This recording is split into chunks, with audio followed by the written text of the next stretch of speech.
Okay, so let's finish this off. So now we're at step 8, which is to essentially just invert the matrix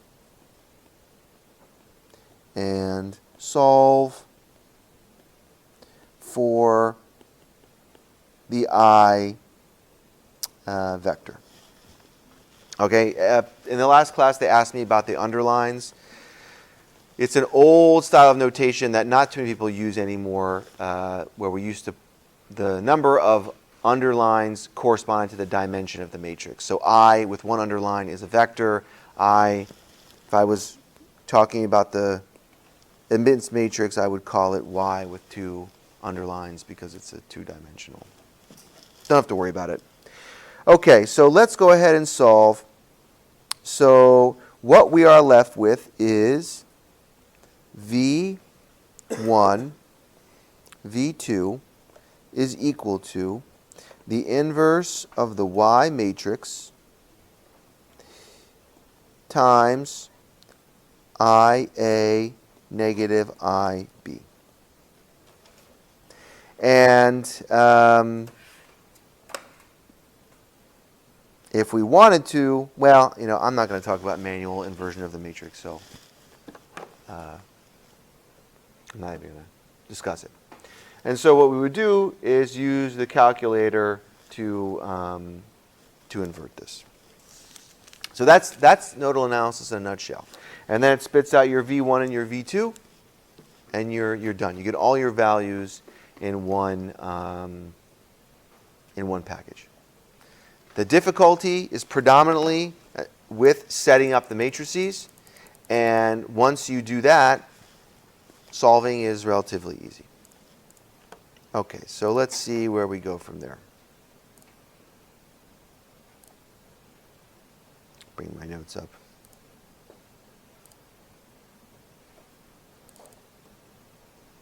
Now, the real value associated with this is when you get to larger and larger systems. The difficulty of doing this is, let's say, maybe a wash when it comes to doing 2 or 3 node systems. When you start getting to 5, 6, 7 node systems, that's when it becomes easier to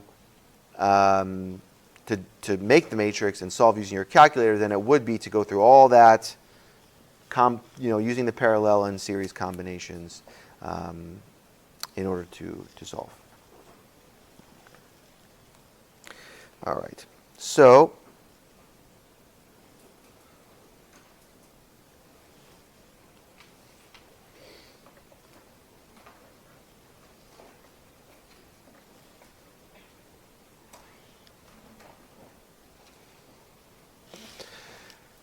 next thing we're going to do is let's talk about the admittance matrix for a second.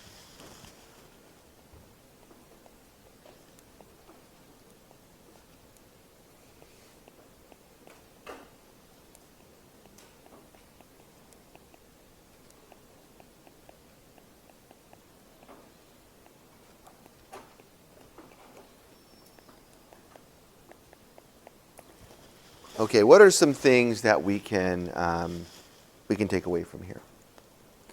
So, unfortunately, I have to go back and forth. Why don't you guys throw out some stuff? What's some stuff you observe? Obviously, the fact that it's square is one of them, right? What about the diagonal versus the off-diagonal elements? So the diagonal would be this part of it here. So the diagonal elements tend to be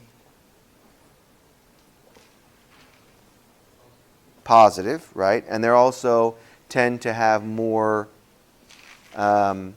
components to them, right? The off-diagonal elements tend to be negative, and although we don't have a very big matrix to illustrate whether this is true or not, they seem to be, yeah. Yes, which implies symmetry, right? It will be for the base case of the admittance matrix. When we get away from that is when we start having dependent sources. So when we start getting to dependent sources, that will break the symmetry of the Y-bus matrix. But for now, we can consider it to be symmetrical.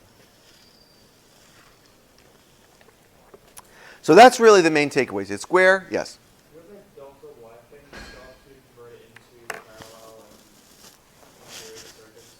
No, you will not. The delta to Y conversion, I mean, you don't need it for this because it doesn't have any bearing. It would just be a delta, type of configuration inside of a circuit. You would just label those nodes.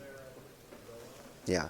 The nodal analysis and mesh analysis are both very much, especially once we get to by inspection, plug in the numbers and solve it, and it's completely done.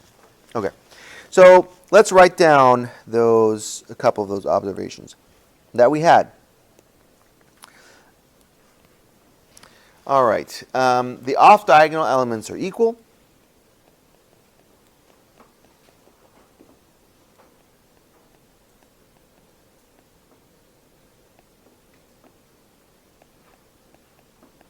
Which implies some sort of symmetry. The only adjacent branches show up in coefficient for Nodal. Okay. Only adjacent, and I'm going to explain what this means in a second, because this is what we're doing is we're slowly leading up to the inspection method. So we're giving ourselves the clues that we're going to use. Only adjacent branches show up in a given row / equation. So what does that mean? Let's go back here for a second. Right here, the first row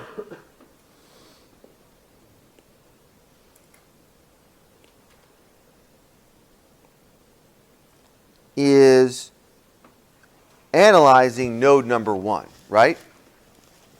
So that means that we expect only these adjacent elements to show up in that first equation and in that first row.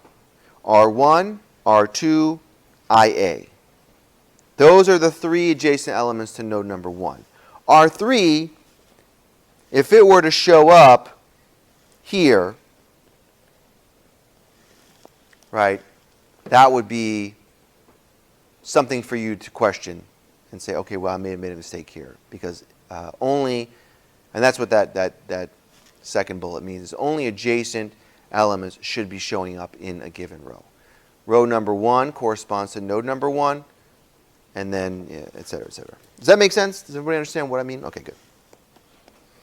Sometimes I spend too much time explaining something, and you guys are like, okay, we get it. Move on. All right, next. Diagonal elements are positive.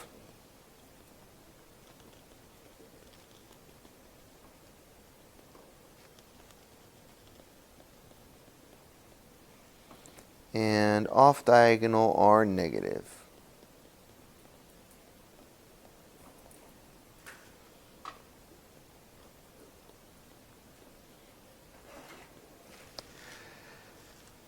So now getting back into this and taking a real close look at it, why is it, let's just compare the yellow and the green, okay? The diagonal and the off-diagonal element for the first row. So you'll note that the diagonal element simply just contains 1 over R for all of the adjacent resistances, right? It's 1 over R1 plus 1 over R2. Same thing if you look at the diagonal element for the second row, it's 1 over R2 plus 1 over R3. Right? So the yellow and the purple, that's a sum of all the admittances that are adjacent to the node. The off-diagonal is only one admittance because it's the admittance that separates the two nodes, right? The place 1, 2 in the matrix corresponds to the resistance that separates nodes number 1 and nodes number 2.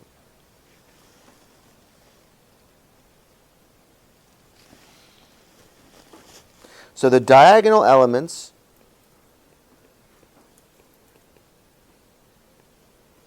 contain all adjacent branches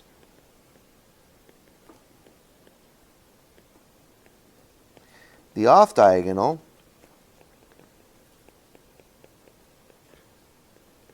contain only one that connects the two nodes.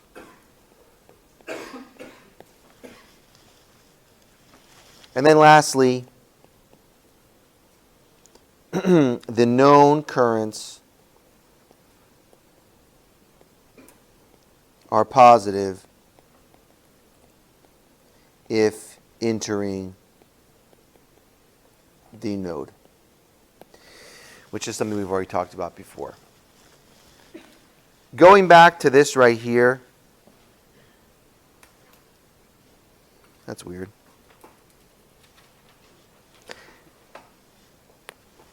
In the beginning, if we were to have used a positive value of IB, meaning we didn't do KCL, so everything was heading into the node, what would have ended up happening is the sign of the whole second row would have been flipped. Okay?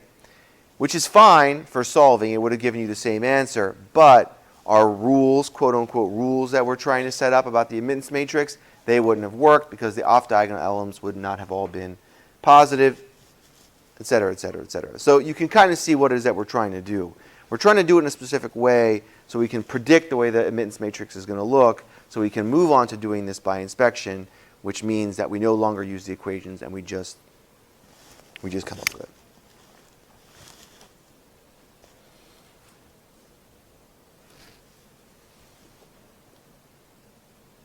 Okay, so now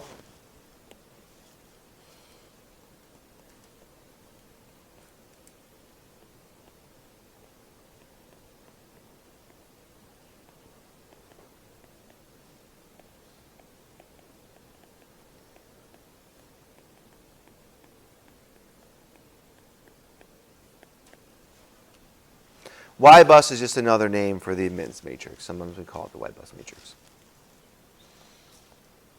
Actually, I'm going to be consistent. I'm just going to I'm not going to use that. Okay. So, let's draw out a more detailed, yeah. I'll let you guys look at that for a second.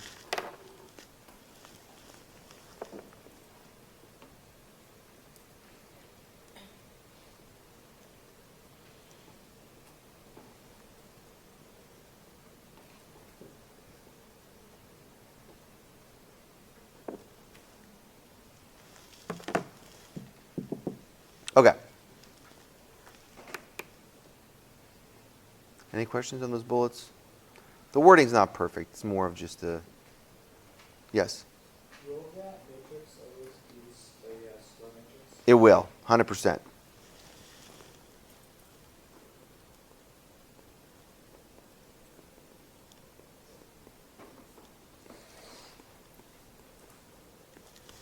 Always. That's one rule that's never going to change, regardless of dependent sources or whatever might be involved. It's always going to be square. Yeah. Yes. Yes. We're going to look at some bigger examples where those relationships will be even clearer. Yeah? Will the dimension of the matrix always be the number of nodes minus 1? Yes. That's by default because you have the number of nodes, you make one the reference, so it's always going to be n minus 1. Yeah. Always square with size of n minus 1. Okay. So now how do we generate the y matrix, the admittance matrix by inspection. So let's say we have a system. First thing that we want to do is we want to generate, and actually we're going to generate all the matrices and the vectors. So let's do the I vector. So this here is going to be the sum of all current sources heading, flowing is a better word, flowing into node number 1. Okay?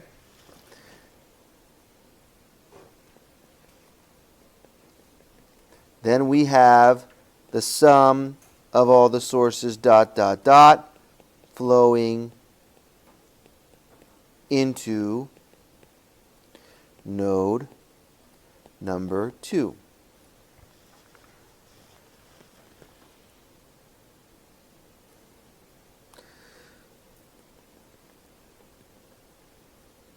Sum node number 3. Okay? And then it keeps going on down.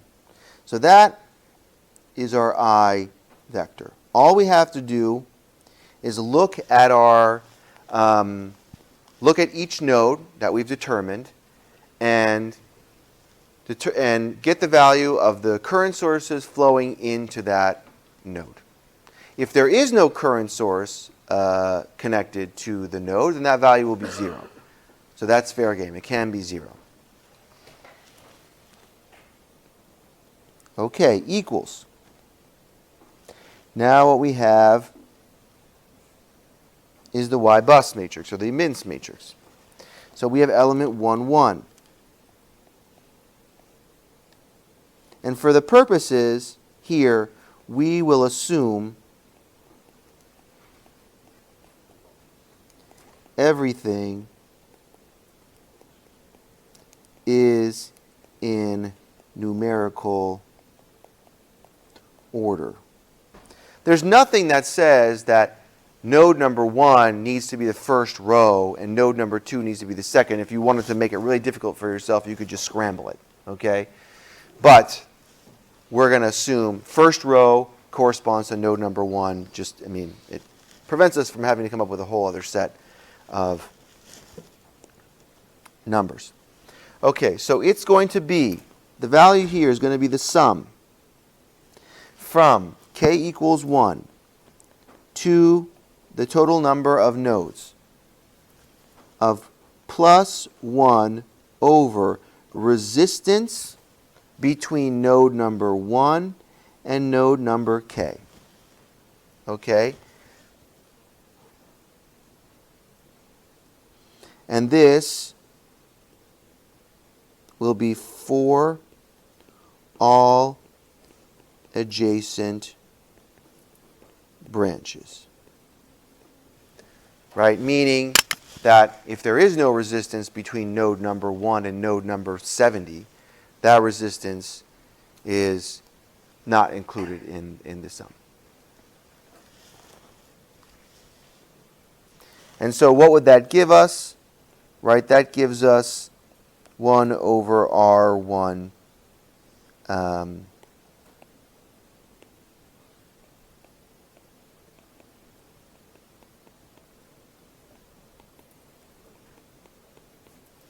right, and this is just an example. This part.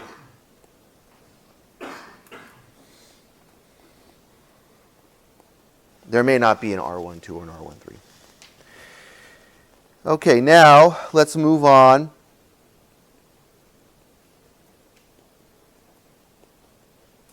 to element 1, 2.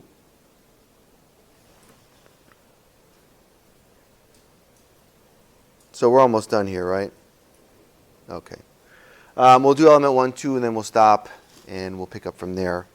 So real quick, element 1, 2 will be equal to the sum from k equals 1 to n of negative 1 over r1k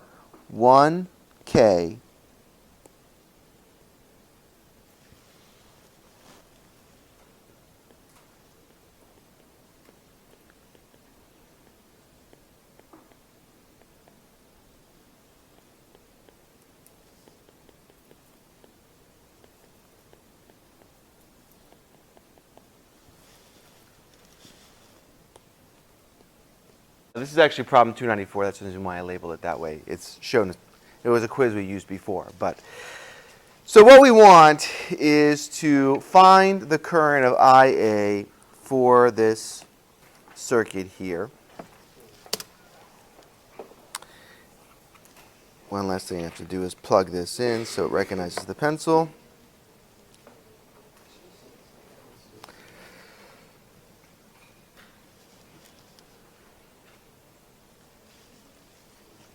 Should be enough to get us through the problem. Okay, so we have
all right, so 2 ohms, IA, 6 volts, 2 ohms, 2 ohms, 2 amps, 3 ohms, 6 volts, 4 ohms, 2 ohms. And then lastly, we know that the voltage across here is 4 volts. Okay, we can see everything? Good.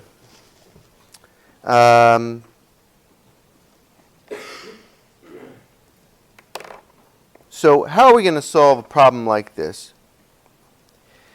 We don't really have, it's not as simple as we usually have circuits where it's like one long line, and so simplifying down is a little bit of an easier process. It's a little bit more straightforward exactly how we're going to proceed. For this one, it's a little bit less clear. There's a lot of different ways that we can take this. So here's what I would suggest for problems like this. There's a generic way of doing it. A generic way, which is going to look really messy, is to write down all the equations you know and try to combine them using algebra in order to solve. That's a really vague and generic way of doing it, and it requires some sort of intuition on how to combine the equations. Also, when the circuit gets bigger, it becomes a lot harder to pick out which equations it is that you're going to actually use. Another way of looking at it is simply just to try, so step 1, look for, and I'm going to say by inspection or just by eyeballing it, equations with only one unknown, and solve, boom, boom, boom, then repeat. And so a lot of that we can do just by taking a look at the circuit right here. So first things first, okay, what jumps out at me is we know what the current flowing right here is, right? Okay, that's going to be 4 volts divided by 2 ohms, which gives us 2 amps. KCL then tells us that the current here is also 2 amps, right? Because there's nothing that separates, or there's nothing at this junction here that would cause an additional current to flow out of that node. So therefore, now we also know that the voltage, which I'm just going to start giving them random names, VA, is equal to 8 volts. Right? Okay. So now, from those two together, using KVL, I can say that the voltage from here to here is 12 volts. Plus, minus, right? Stretching all the way down to the bottom. Right? 8 plus 4. They have the same polarity. Now, if I were to use KVL to address this branch right here, right, we could see that the voltage going from the top to the bottom is the same, right? Those are in parallel. The 4 and the 2 ohm are in parallel with the 3 ohm and the 6 volt. So that's also 12, which then tells us that the voltage here is what? Well, I just wrote it. 6 volts.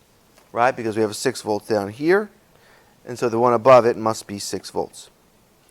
Once we, yes? I'm sorry. So why would that not be affected by the junction between them? Because KVL applies to any loop. So it could be one big loop? The loop could be this. The loop could be something weird like that. You can take any path you want to as long as you return back to where you started from. And so this loop, which is what we're using right now, is perfectly fine.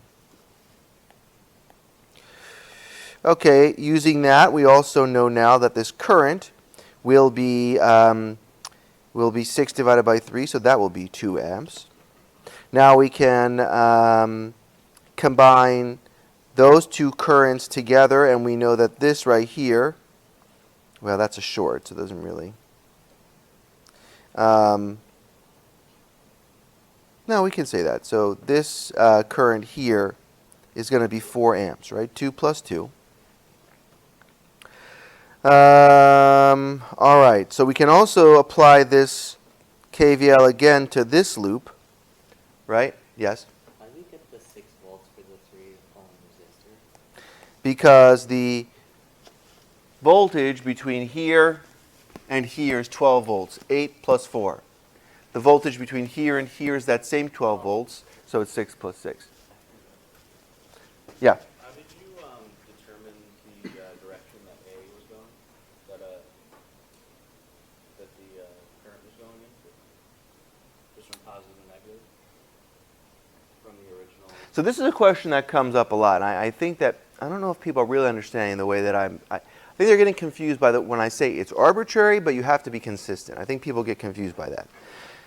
So let's say that what I did first was I defined the 6 volt polarity. Okay? If I were to go like this, well, that's not right. Hold on. Let's leave this like this. Let's say I were to define the current going in the other direction, like that. Since this doesn't obey the passive sign convention, that means that V equals negative I times R. That's what I mean by being consistent. Okay. So then I would be equal to negative 6 divided by 3, which would give you negative 2 amps. I think it's, to a certain point, maybe some people are making it harder than it really is. You have to pick a direction for one or the other, and then when you do the calculations, you have to be consistent.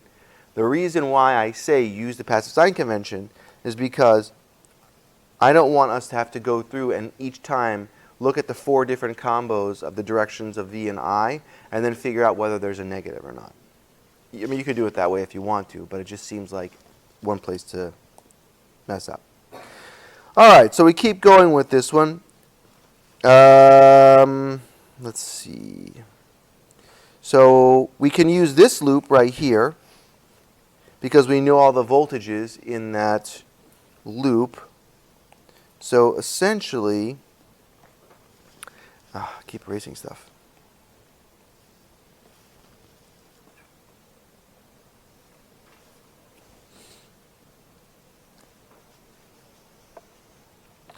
Okay, so we have in this loop, this loop right here. Actually, I'm going to go ahead. I'm going to use this loop. So what we have is 6 plus 6 equals 12. So again, the voltage across the 2 ohm resistor must also be 6 volts. Which means that the current flowing here will be 3 amps.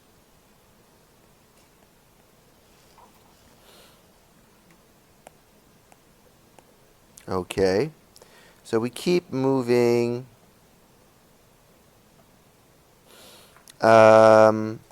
We know what the current flowing here is because it's 2 amps minus 2 amps, right? So this is 0 amps flowing this way.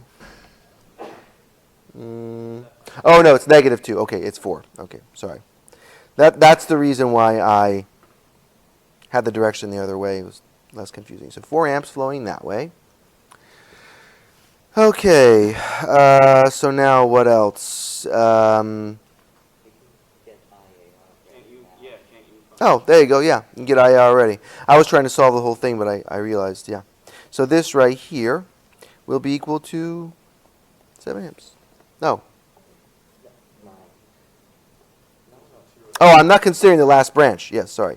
We have to consider this branch, and this branch. So it's 3 plus 4 plus 2, which is 9.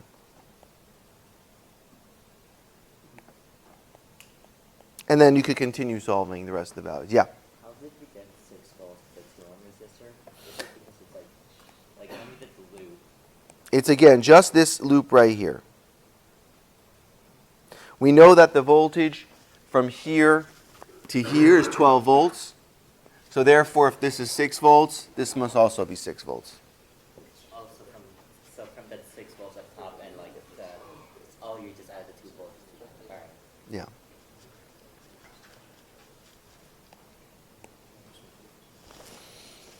Okay. So are there any other, well, first off, does that make sense to everybody? We didn't go over too many problems like this. This is another method they sort of hint at a lot in the homeworks. It's just a different type of implementation of the things that we've already talked about, which is you could have written all these equations out and then physically gone down the line and looked and seen which one only had one unknown, picked those out and did it. Doing it visually, maybe it's a little bit easier that way. Yeah. Can I ask a question on one more? Sure. Problem? For the other quiz 2A, the second problem, there was no solution for it, and it was just a little odd because they had There's a solution. for the second one. Yeah, I know, but there was no explanation for it. Because they short circuit. So I see that because there's no resistance in the diagonal. So find RAB for both circuits. Label your answer for the left-hand circuit. So your question was about the second part? Yeah, it's so it's shorted. So if you have a path that goes between A and B, then that would be a short. Yes? Is there a reason why it goes from like quiz 2 PDF to quiz 5? These are just sample quizzes. I stopped putting up sample quizzes because it was really just more, you have enough problems to look over and it was just repeats of the same thing. So these are just quizzes from like when I first started teaching the class several years ago. I mean, you can even see 2.572, these are homework problems. So they're just, it's more of the same thing. I mean, felt like you had enough. And no, there's no reason why it made that skip. But I stopped posting quizzes because, I don't know, just didn't make any sense. All right? So,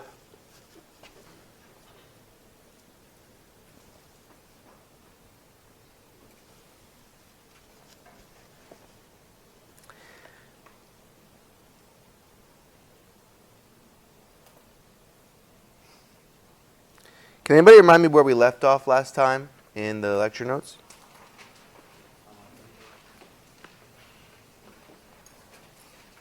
We left on like how can we generate Y matrix by inspection. Okay. So, sort of right here? It's not shown. Oh, okay.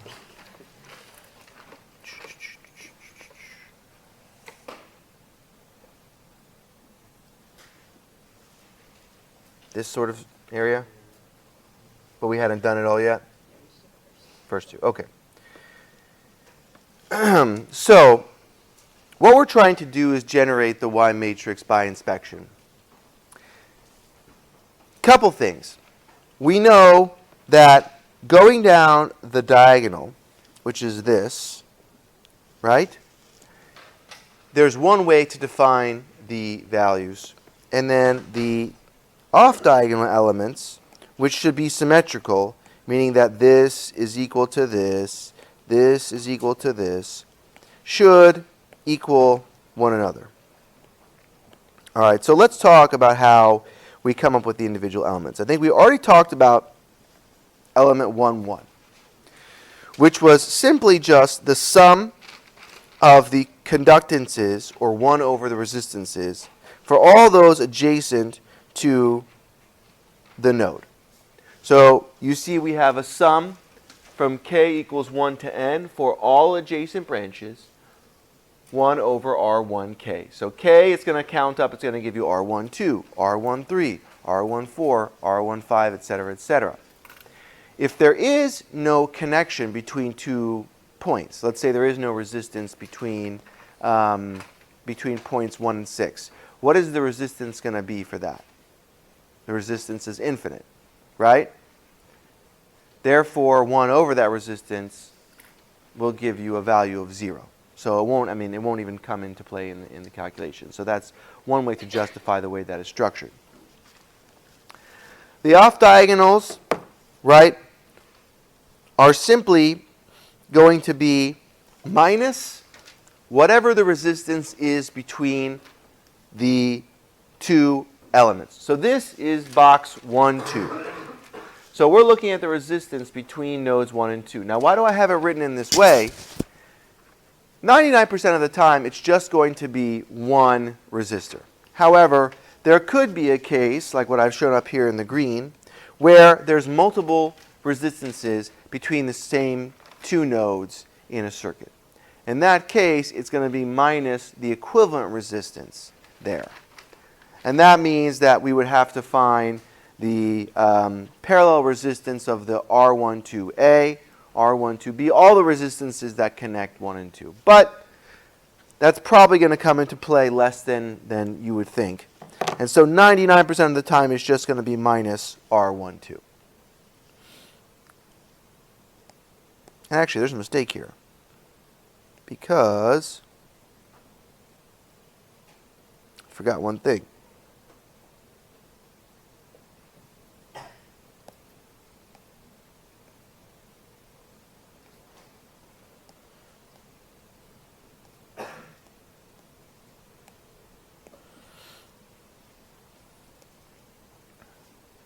It's 1 over.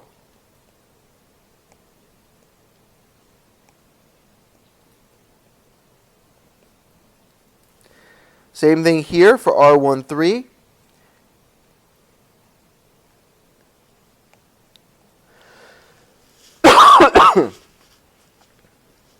And then it keeps on going to the right. Now if we look down at element 2, 1, which is right here, it should be the same as element 1, 2, because symmetry applies. Symmetry will not apply in some cases, specifically when we have dependent sources. But when we only have current sources, independent current sources present in the circuit and resistances, symmetry applies. Now, we can rattle through the rest of these relatively quickly. We have element 2, 2. You're going to see that's again just going to be the sum from k equals 1 to n of 1 over r2k, right? 2, 1, 2, 3, 2, 4, 2, 5, etc., etc.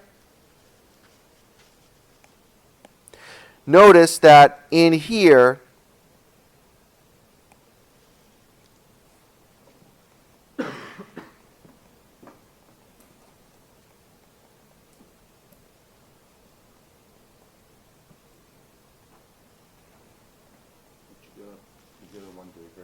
I will, one second.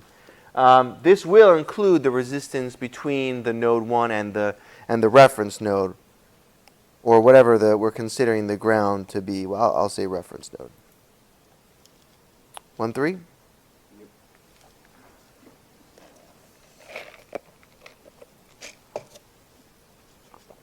Okay. Element 2, 3 is going to be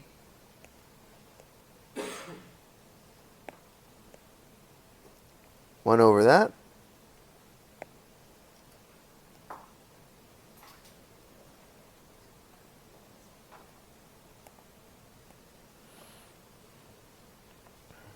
Element 3, 1 is going to be the same as 1, 3.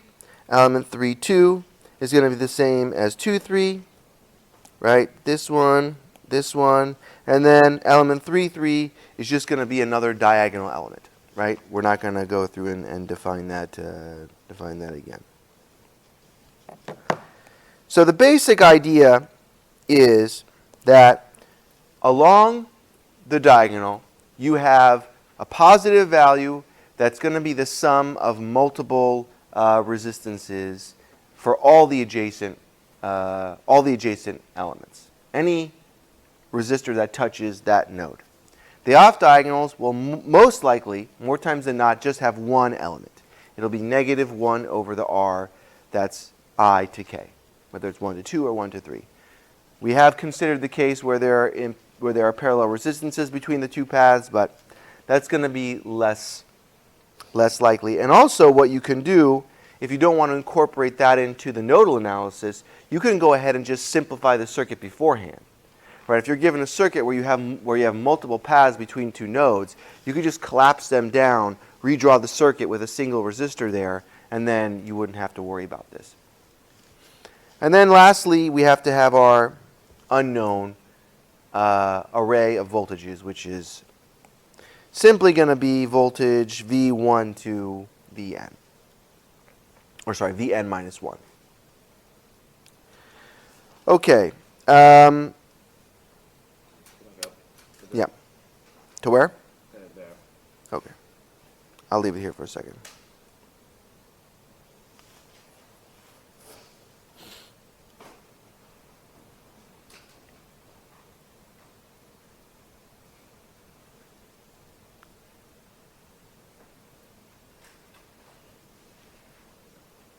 For this material, I know I keep saying this, but it's again true for this chapter.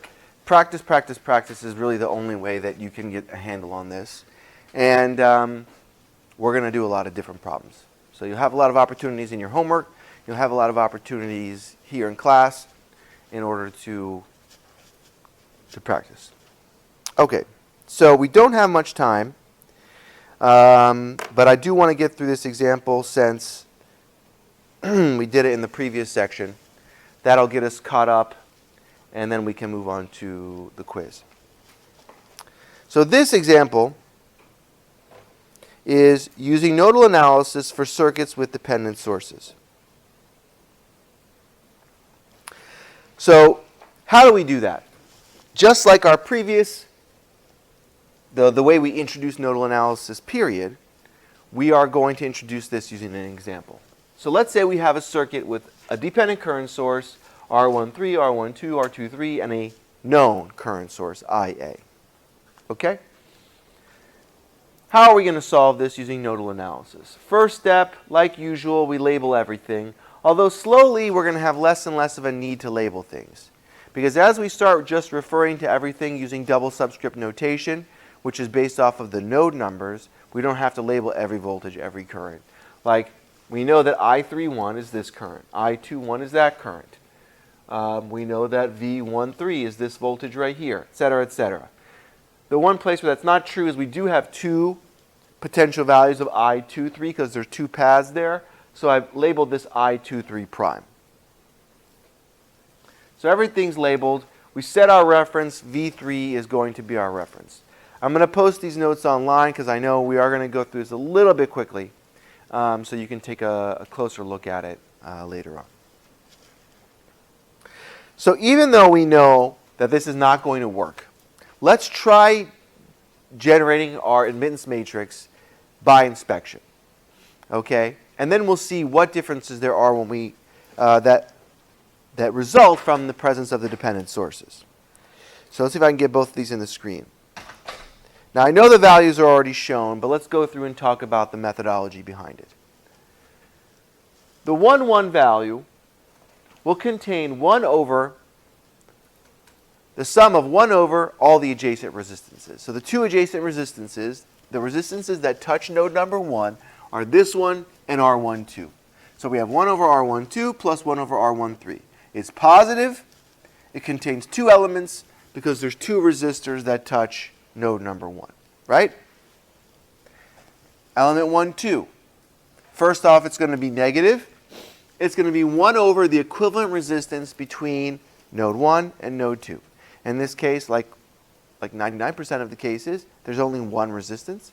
So we have negative 1 over R12. Symmetry applies. So again, we have negative 1 over R12. And then lastly here, for element 2, 2, what are the adjacent resistances? R12 and R23. Those are the ones that touch node number 2. We don't have to worry about node number 3 because we know that the voltage there is equal to 0. Okay, now, but let's, in order to really analyze this, we're going to have to go back to doing it the way we originally did, which is using KCL for the two nodes.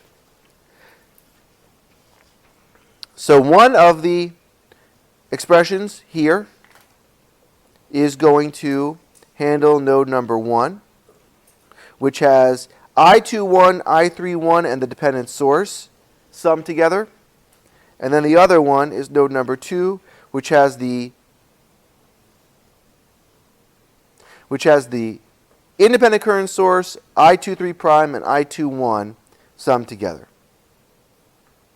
We're going to move the constant current sources to one side. In this upper equation, we don't have any constant current sources, so that will be 0. We're going to substitute for Ohm's law. So I31 will become V3 minus V1 over R13. Remember that the double subscript notation tells us which comes first, which comes last. I31 means current flowing from node 3 to node 1. When you convert that or you substitute using Ohm's law, that means it'll be V3 minus V1 over the resistance. V3s go away because they're equal to 0. And what we're left with, when we collect the terms by voltage, is something that looks like this. This should look familiar, this should look familiar, and this should look familiar. With the exception of the signs being off, which we could fix by multiplying this first equation by -1. This is our 1, 1 element from our previous Y matrix. This is our 2, 1, and this is our 2, 2. So those stayed the same. However, when we collected by our voltage, we see now that our 1, 2 element is different. So symmetry is broken. And the reason for that is because the dependent source mathematically looks like a resistance, but is only going to be reflected in one of the off diagonals, not both. So anyway, we take this equation right here, we convert it to a matrix form. And you'll see that one thing I did do was I switched the signs. I multiplied by -1, so it looked closer to the way we're used to seeing it. And for the first KCL node, there is nothing in the I vector because we don't have an independent current source flowing into node number 1, only dependent. So anyway, we get our form like this. We know all the values here. We know all the values here. And then we invert. Well, that's the difference. And then lastly, in order to finish, we would invert this matrix, multiply it by this, and it would spit out our V1, V2, which again, the inversion we're not really gonna dive too much into. So just get familiar with how to do that in your calculator. Most definitely, by the time the next quiz rolls around, you want to be comfortable doing that. So I know that was a quick overview of this, but we'll go through tons more problems, and I'll post this online. You can take a closer look. But it's really nothing you haven't seen before. It very much